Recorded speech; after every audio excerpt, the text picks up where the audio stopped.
शेतकरी नेते रविकांत तुपकर यांनी आज नुकतीच बैठक घेतलेली आहे। लोकसभेनंतरची ही पहिलीच त्यांची निर्धार बैठक आहे।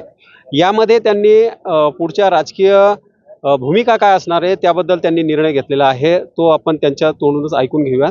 भाऊ, काय सांगाल? आज आपण या ठिकाणी घोषणा केली, काय नेमकी घोषणा आहे आणि पुढची वाटचाल कशी असणार? बुलढाणा लोकसभा मतदारसंघामध्ये जसं आम्ही शेतकऱ्यांना सोबत घेऊन अपक्ष निवडणूक लढलो स्वतंत्रपणाने, लोकांनी आम्हाला भरभरून प्रतिसाद दिला। त्याच धर्तीवर आता बुलढाणा लोकसभा मतदारसंघातल्या 6 विधानसभा मतदारसंघामध्ये, त्यामध्ये बुलढाणा, चिखली, सिंदखेड राजा, मेहकर, खामगाव, जळगाव, जामोद या 6 विधानसभा मतदारसंघामध्ये आमचे स्वतंत्र उमेदवार अतिशय ताकदीने उभे राहतील आणि शेतकऱ्यांना घेऊन या निवडणुकीच्या मैदानात आम्ही उतरणार आहे। स्वाभिमानी शेतकरी संघटनेचंच बॅनर असणार हे का नव्यानं कुठला पक्ष या ठिकाणी स्थापन करणार का कुठल्या पक्षामध्ये आपण जाणार? मी सांगितलं तुम्हाला, स्वतंत्रपणानं या निवडणुकीला आम्ही सामोरं जाणार आहोत, त्यामुळे बॅनरचा विषय येतच नाही काही। नेमकं या ज्या निवडणुका आहे काय केंद्रबिंदू असणार आहे आणि आपण ह्या 6 ज्या विधानसभा सांगितल्या या 6 विधानसभामध्ये उमेदवार जे आहेत ते पक्षाचे तुमच्या संघटनेचे असणार आहे, कसं असणार?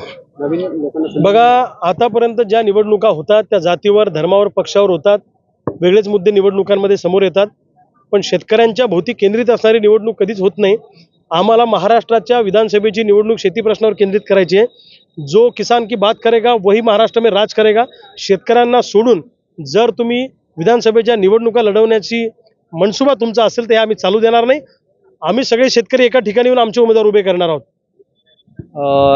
लोकसभा आपण लढवलेली आहे, आपण विधानसभा लढवणार आहात का? लढवणार असाल तर कुठली विधानसभा आपण लढवणार? नाही, मी कुठून लढणार आहे याचा निर्णय आज झाला नाही, पण त्याचा निर्णय लवकरच होईल आणि आमची कोर कमिटी आता बसेल आणि त्या कोर कमिटीमध्ये कोणी कुठून उतरवायचं, कोणता उमेदवार कुठून टाकायचा याचा निर्णय होईल। आपण लढवणार आहात विधानसभा? मला आमच्या कार्यकर्त्यांनी सांगितलं इथून लढायचं तर मी लढणार। एका माणसाला 2 ठिकाणाहून लढता येतं ना। मेहकर विधानसभा ही राखीव विधानसभा आहे, त्या ठिकाणी उमेदवारीसाठी आपल्याकडे काही लोकांनी मागणी केली आहे का की आपल्या पक्षाकडून आपल्या शेतकरी संघटनेकडून उमेदवारी द्यावी अशी काही? मेहकर विधानसभा मतदारसंघातही आमच्याकडे अतिशय ताकदीचे उमेदवार आहे। योग्य वेळी त्यांची नावं आम्ही डिक्लेअर करू। अतिशय ताकदीचे उमेदवार आमच्याकडे, कारण तिथं आम्हाला बरोबरीत मतदान झालेलं आहे।